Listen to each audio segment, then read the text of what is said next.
Hello বন্ধুরা, আশা করি আপনারা সবাই ভালোই আছেন। আমিও ভালো আছি। আজকে আমি আপনাদেরকে আম তেল করে দেখাবো। এই গোটা আমটা ভালো পরিষ্কার করে ধুয়ে নিয়েছি, শুকনো করে ধুয়ে নিতে হবে। দিয়ে এটাকে সুন্দর করে কেটে নিয়ে আমি দেখাচ্ছি। আগেই কেটে নিয়েছি, কেটে নিয়ে একটু লঙ্কা, লবণ আর হলুদ মাখিয়ে একটু রোদে রেখেছিলাম এই আমগুলোকে। আমের ভিতরে জল থাকলে কিন্তু আম তেলটা ভালো হবে না, খুব তাড়াতাড়ি নষ্ট হয়ে যাবে আম তেলটা। এবার আমি কি করে আম তেল বানাচ্ছি আপনাদেরকে দেখাচ্ছি। এই যে আমি মৌরি নিয়ে নিয়েছি 3 চামচ মতো, জিরে নিয়েছি 2.5 চামচ, মেথি নিয়েছি, কালো সর্ষে নিয়েছি, হিং নিয়েছি আর শুকনো লঙ্কা নিয়েছি। এগুলো আমি শুকনো খোলায় ভাজবো। আমার ধনেটা ছিল না, গোটা ধনে বলে এই ধনেটা আমি নিয়েছি গুঁড়োটা।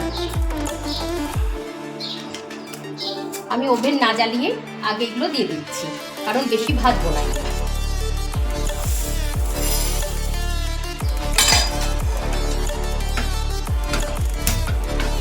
এবার আমি ওভেনটা জ্বালিয়ে দিয়ে আস্তে আস্তে এটাকে ভেজে নেব।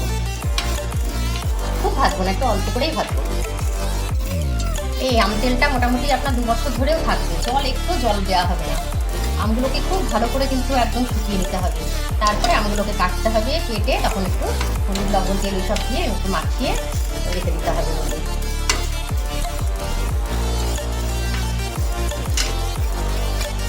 আমার এগুলো ভাজা হয়ে গেছে।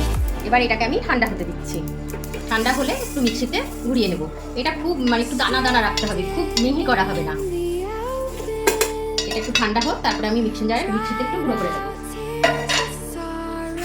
এবার আমি তেলটা গরম করে নিচ্ছি। যে তেলটা আম তেলে দেবো, আমি কাঁচা তেল দিই না, তেলটা একটু গরম করে, তেলটা একটু বেশি লাগবে। তেলটা আমি গরম করতে বসিয়ে দিলাম। এই যে তেলটা আমার গরম হয়ে গেছে। তেলের মধ্যে আমি একটু মৌরি, মেথি একটু ফোড়ন দিয়ে দিলাম, দিয়ে এবার বন্ধ করে দিই। আর কিছুটা কাঁচা লঙ্কা, উনুনটা গ্যাসটা বন্ধ করার পরেই দিচ্ছি।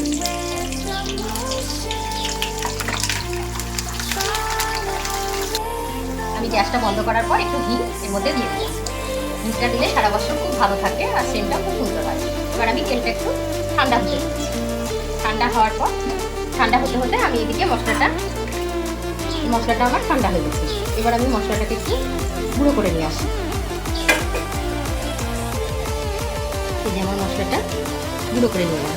মশলাটা একটু গোটা গোটা থাকবে, একটু মিহি করে দিলে কিন্তু আম তেলে একদম ভালো লাগবে না, একটু গোটা গোটা রাখতে হবে।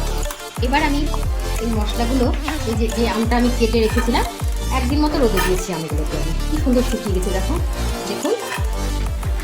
আমের মধ্যে জল থাকলে কিন্তু হবে না, একদিন অবশ্য রোদে দিতেই হবে।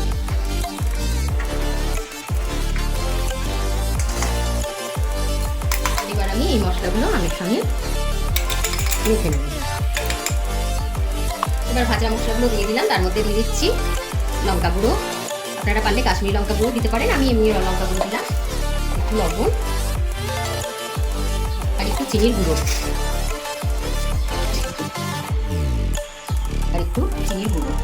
আর যে তেলটা আমি গরম করলাম ওটা এখনো ঠান্ডা হবে, একটু ঠান্ডা হোক, তাও আমি আগে একটু মাখিয়ে নিই। সুন্দর করে আমগুলোকে মাখিয়ে নিচ্ছি। এই যে আমটা সুন্দর করে আমার সব মশলা দিয়ে, ভাজা মশলা দিয়ে মাখানো হয়ে গেল।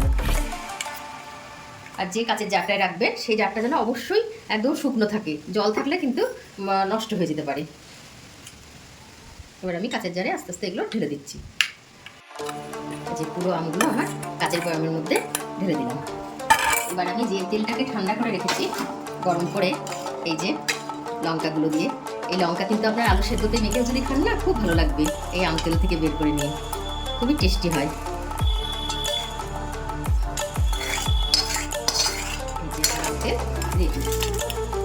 এই আম তেলের রেসিপিটি যদি আপনাদের ভালো লেগে থাকে তাহলে অবশ্যই লাইক, শেয়ার এবং কমেন্ট করবেন।